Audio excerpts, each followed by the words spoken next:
and someone said culturally appropriated spirit animal from the Native Americans, meaning that's a sacred symbol to them. So no, I can't say it no more. I'm going to ask you a question that I've asked Lou many times. Yeah. Okay, Lou doesn't know anything. So What's wrong with you? Oh, lots. But I'm trying to be a better woke person because I want people to like me. I want them to go, she didn't do no harm. When? Because I want to not do any harm to people. Do you think that came from years of people feeling like you were mean and then you felt it back? Like people talked to you a certain way because of what you did on stage? Not really. I think really physicians take an oath, first do no harm, and I really feel like in life we have to do the same thing. Even if I don't give 1 more cent to charity, even if I don't do any good for people, at least let me not harm anyone. Let me not go outside my house and just start screaming at people. Look at our Lisa's growing up. Well, a little bit. Not enough that on stage I don't, blast a few people, but they deserve it. I was telling Lou at the break when you were out smoking or doing whatever you do. No, I went to get coffee. I Oh, don't how smoke. dare you! Methamphetamine. Hey, did Lou quit smoking? No. No. Oh, okay. That's all right, but you quit drinking, so that's One good. thing at a time. Yeah. Yeah, we're taking it one thing at a time. Now it's Starburst is my big... Starburst. That's my big Wait, the thing. candy? Yeah. What are you, 5? Yep. What an idiot. I got some Sour Patch Kids in the car. Really? Do you really? Because you're going to have to I run actually those over here. do. Share. I'll That's- bring some Starburst in. I got some in the car so we can all share together. Is there a possibility I can get some traffic in here? Let's get the traffic. All Let's right. get the traffic real quick. I'm blowing my Hey, we're on nose, Facebook Instagram. Live, the I-95 page, to see Lisa. All right. Here's your I-95 right now traffic update. Can't even blow your nose in this place. Say again? Can't even blow your nose in this place without Instagram You knowing want about some it. tissues? No, I got All right. it. I got it. Mm-hmm. All right. Can you guys see her We have okay? to- Is this oh, a good we have- angle? Sadly, yes. Yes. And look at the light. We got a spotlight for you. Boom, boom. We're dancing. Yep. Keep the figure during COVID. You're all jealous. Pants and the balls are stuck over here. Sorry to Big hear that. balls. Yeah, why are you wearing tight pants? Why are you wearing Pants, I know. skinny jeans? I don't Somebody know. has his clam diggers on. Clam diggers. I remember them. Remember those? They're culottes. Culottes. Who's wearing culottes?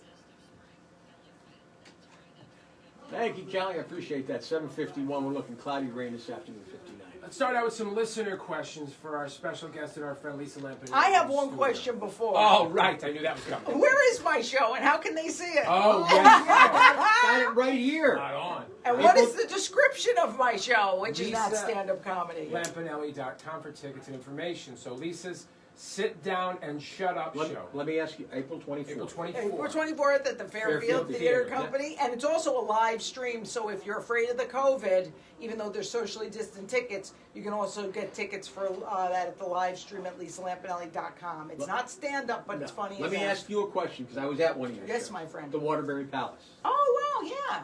Is it the Waterbury Palace? It was in water. Mm-hmm.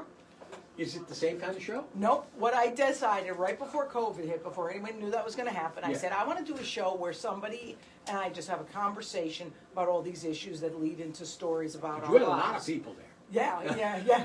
So here we go. I said, oh, sorry, I got to turn my phone off because I'm very popular. It's Yes, Johnny I from know. Cobra Kai. So I said to myself, you know what? I'm going to do this show where I sit down and just talk, and it ends up that it also ends up the audience asks questions. I coach them because, as you know, I'm a half-ass life coach who gives Sure. questionable advice, which no one should ever take.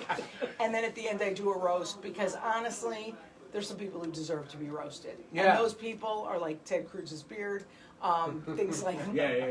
that closet case Lindsey Graham. Sure. And people like that deserve a roast. Yeah. So, you know what? I can't do a show without a little roast in it. That's what Right. the show consists of at Well, you're so Fairfield. good at it, so that, it should be You included. can't deny who you are.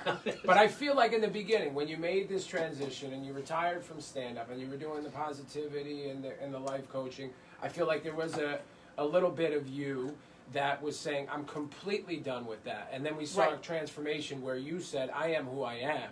Right. It's got to be part of the show. Well, what do you do is, if roasting is something you're really good at, which very few people are and can really do it well, we can name probably on two hands the people in history who kill at those things.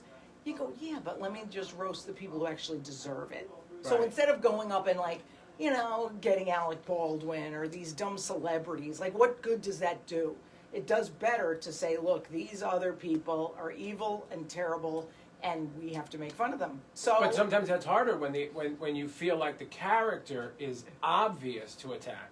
right. But the joke maybe isn't the easy joke to has, construct. but the joke, that's why it took a year in COVID to Sure. come up with the right jokes. You know what I mean? So they had to be tried, you know, and figured out, like with friends on Instagram, whatever, to get, okay, they have to be haymakers so they're not obvious jokes. You Other know? than you, and you could make a case, and I probably would, that you're the best roaster of all time, but other than you, who was your favorite, especially from that time period where Comedy Central was doing the roasts? I have a guess, I'm going to hold it in my head as to who you might answer, but your favorite roaster other than yourself?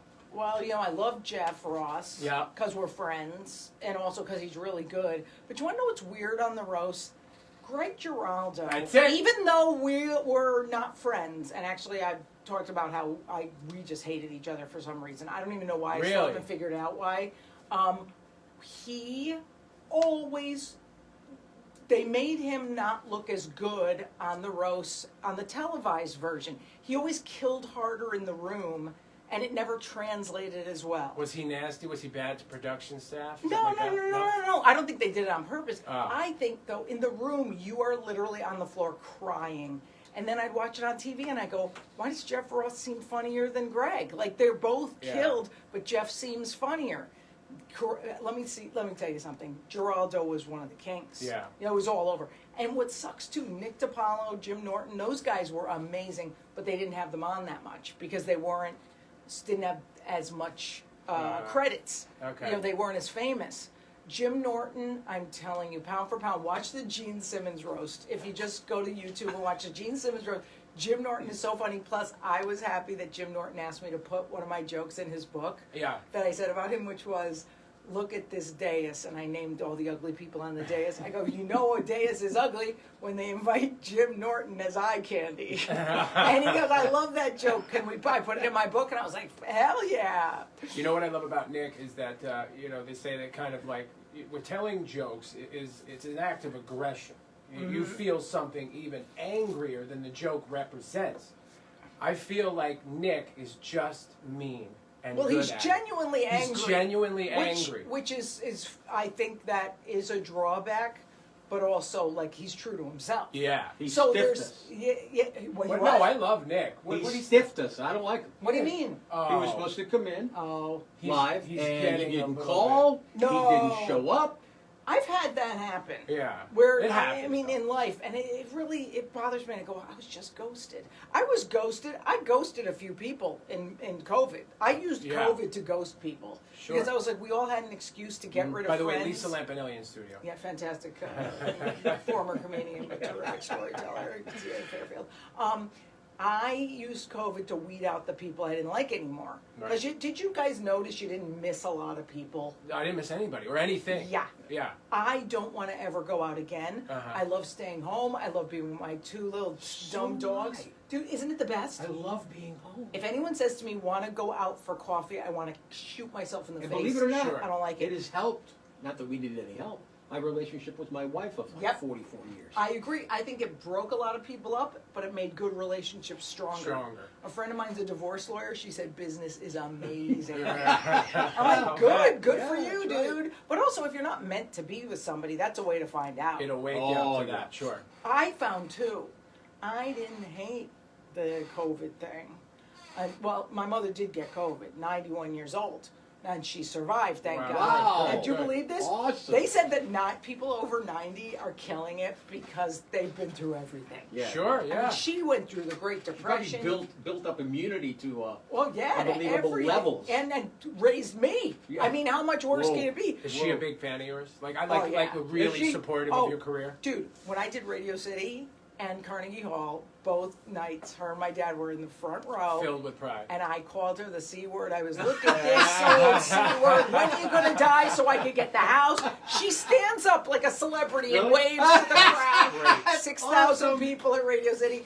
Oh my God, it was so cute. That's so cool. But when they're- here's the weird thing, like, cause she's in the assisted living now, cause they have to take care of her. Right. Dude, I have to make all her phone calls to the utilities and pretend I'm her. So it's a great excuse to yell at people on the phone, right. cause they think I'm her. So I put on old lady voice, And I'm like, stop, you're talking too fast.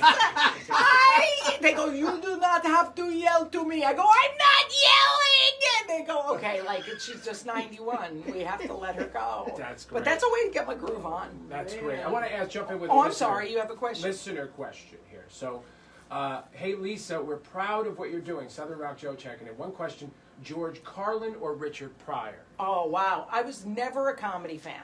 Never listened to any comedy records growing up. Watched only the Dean Martin roasts. Okay. So I have no opinion on comedy at all from the 50s, 60s, Wow, I etc. never Do you knew need me that. to roll back the tape of what we just talked about for the last 10 minutes? Well, but I You might have some do. opinions. Well, but I do enjoy the roast stuff. That was like what I viewed as stand-up. Right. So, I mean, here, this question's a bad question. Because if I say Carlin, then I'm a racist. Okay? If I say Pryor, then I'm just pandering to the black community. Wow. I think they were both terrific in their own way. But if you ask me, pound for pound, if I had to watch one comic the rest of my life other than myself, it's going to be Rickles. Question for Lisa. All the penises she's had the opportunity to see, touch, and make grow, does she think Americans have the biggest? Dr. Evil from New Milford. Listen, as if I would have had sex with a foreigner. Just kidding. No. But honestly, you know, we would joke a lot on the roast about volume of penises for myself, Whitney Cummings, Nikki Glaser. Like, they always act like we're big whores because at the roast, you get to do That's jokes. all you hear. Well, at the roast, you got 6 categories for women. Dumb, unfunny, poor, fat, ugly, and old. I always got fat, ugly, and old, and whore. Thank God nobody did, because it has to have some level of, like, sting to it. Sure. Nobody's going to believe I'm stupid. Nobody's going to believe I'm not funny. Right. So they have to attack those. I swear to God, I've seen way less peepees than people would want to. But now I'm glad I saw the ones I did, because at least I saw the Cheeto curve at one point. There you go. I know, and that's all you really need to see. So wait, so the Cheeto curve was a pro or a con? I'm not getting the, I don't the like result it. here. Not didn't like it. Listen, Cheetos are for eating. So if That's it all I'm hooks, saying. it hooks to the west or the east, for that Oh, matter, you're not nobody into likes it. that. No hooking. Excellent. No Yeah. hooking whatsoever. All right. We'll come back with Lisa. We Lampanelli will. Live in studio in just a couple of minutes here on the Ethan and Lou Show on I-95. Great to have you back again. Oh, Yes. I love you, man. Back in a second. Awesome. Wait, We are you will serious? return. We're going to come back when I tell you where I tell you. all set We got a up lot and- of people texting me right now. That's very, very distracting. Oh, we tried calling.